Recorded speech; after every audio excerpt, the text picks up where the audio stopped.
Hey guys, my name's Eugene. I'm really good friends with Dr. James, and I was really hoping that he could win this contest. It would mean a lot to me, so make sure you do what you need to do, which is necessary to do, you know? Sorry about that, guys. Let's jump in right to the commentary.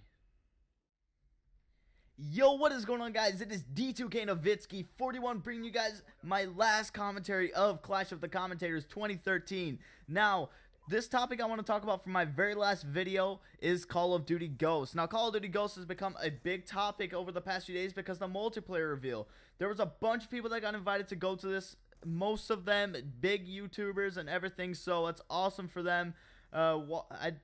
There was a bunch of them. I'm not even going to take the time to list off. But what I'm going to list off is some of the Call of Duty players, professional players, and Marines that were actually chosen to go play the game early over a live stream. So basically what they did, they flew out 6 Call of Duty players and 6 military force members. Now, I'm going to list off some of the names and just give a lot of credit to the guys in the Marines, because without them, we probably wouldn't be living life the way we do.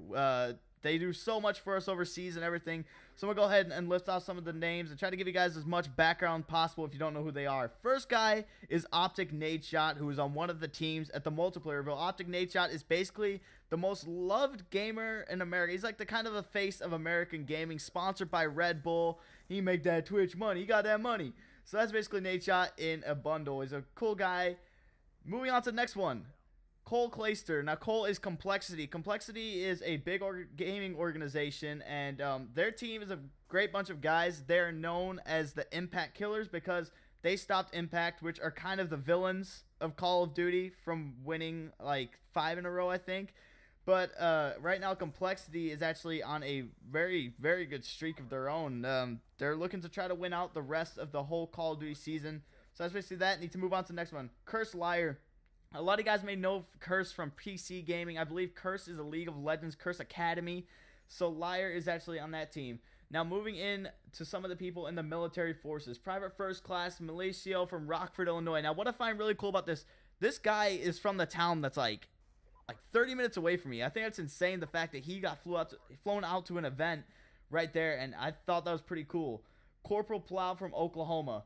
Lance Corporal Kelly from Oakland, California. Now that was one team. Now the next team I'm going to jump into is the team that was classified as Ghosts. So first we have Optic Big Timer, who is the most winningest player in Call of Duty history. He has 13 championships. He's in the Guinness World Record book. Insane.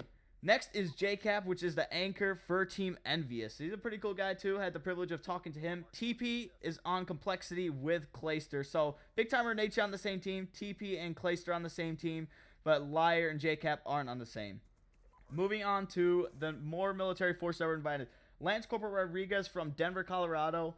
Sergeant Garces from Texas. And U.S. Navy HM1 Senyel. I think that's how you say his name. I had trouble going through the video and trying to pronounce it.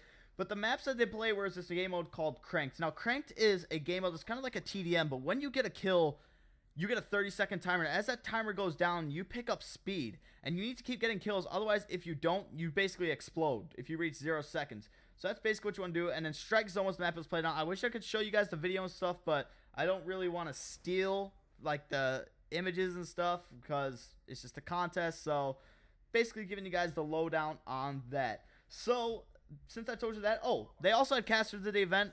Benson, who is one of the MLG casters, and then Fwiz, who is big on Machinima. And yeah, so that's basically that. That was the multiplayer reveal. So I'm going to move into some of the features and all that. So first, what I wanted to talk about was theater mode. Theater mode is something big, and I think we can all relate to this, whether you're competitive, whether you're a sniper, pub stomper, anything. We all like to record our gameplay in theater mode and do commentaries over it. I know that's what I do. That's a huge part in Black Ops 2. And theater mode will not be returning in COD Ghosts. Now, I really don't like this. Like I said, it's going to be hard to record montages, commentaries, and that. A lot of them would probably have to be live commentaries or even streamed. So it's going to be a real, something I really, really don't like. Even though it's the Xbox One and stuff is going to be built in with an HD capture card. But it's still not the greatest thing. I wish theater mode, I'm kind of bummed about that. but I guess we can't really dwell on it. But the game is still in development, so we don't know. I've heard some people say it's too hard to code that in since it's so close to being released and everything like that. Well, not really close, but a few months away. Next, point streaks. Point streaks, aka kill streaks, will build upon each other. In the trailer, we saw that player piloting the Dragonfire was able to increase his kill streak by shooting down enemy soldiers. This continuous topic, to say the least, as there are many people who dislike the thought of somebody getting kill streak after kill streak. Now, I'm actually reading this off this website, really helpful website. They are actually on it's actually CallOfDutyGhosts.blogspot.com. So these guys are basically just my information that I'm reading to you guys right now. So what I really think about overlapping kill streaks, it doesn't really bother me all that much, to be completely honest with you guys. I'm completely okay with it. That's kind of what I really have to say.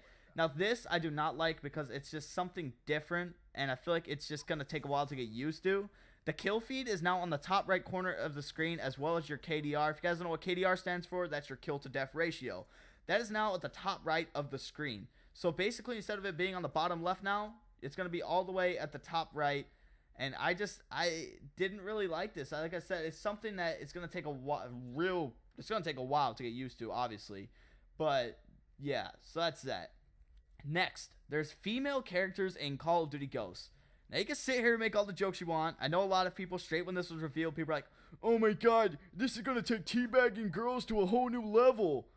Yes, play the jokes around if you want. But they're actually females in the game, so they took recognition of females being in the force for once and actually being on the battlefield. So I think it's going to be pretty cool. That means all the girl gamers, they don't have to play as guys anymore. They're going to be able to play as their own girls, and you can customize your soldiers and everything. So, like I said, next thing, KDR is in the top right. Something that I don't really, I'm not a big fan of. And yeah, I wish it was just only like hit the back button. It just shows your KD and everything like that. Next, we're going to move on to knifing. So knifing has taken to a whole nother level in this game. This basically looks like kind of an attempt to stop panic knifing. There's an animation now.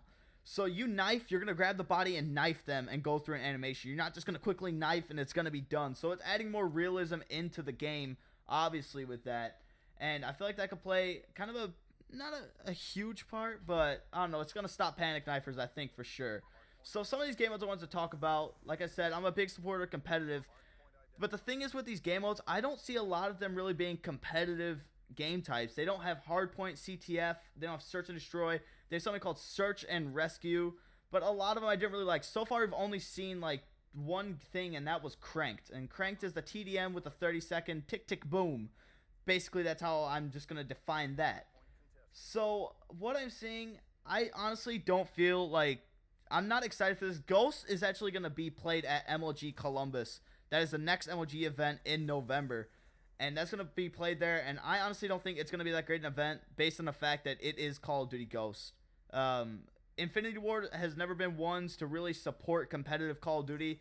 It's kind of always been Activision, even though it kind of slacked, but Infinity Ward has never been one to really back up what they say. They say they're going to support it, and some of the kill streaks and stuff for this are pretty ridiculous. I'm not going to get too in-depth with it just because there's so many of them. Like, there's a ton, and it's so hard to just not comprehend, but it's just so hard to just name off all of them because it would just become a rambling.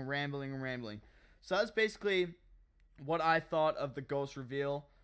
I hope competitive is supported 100%, but I hope everyone else in this Call of Duty community also gets what they want. I know it's not just about competitive. I feel like some people are just, that's all they want to focus on. But I know I'm just trying to get some love out there. I've never been really part of any other community in the competitive community, so I don't really know if things work for you guys. But anyway, guys, this is actually going to close out the commentary. Like I said, this is the final commentary for Clash of the Commentators.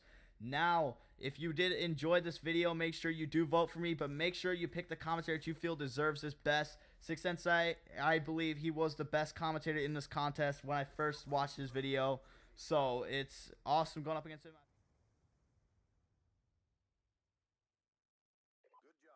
So thank you guys so much for watching my last video, and we will see you guys later. Peace out.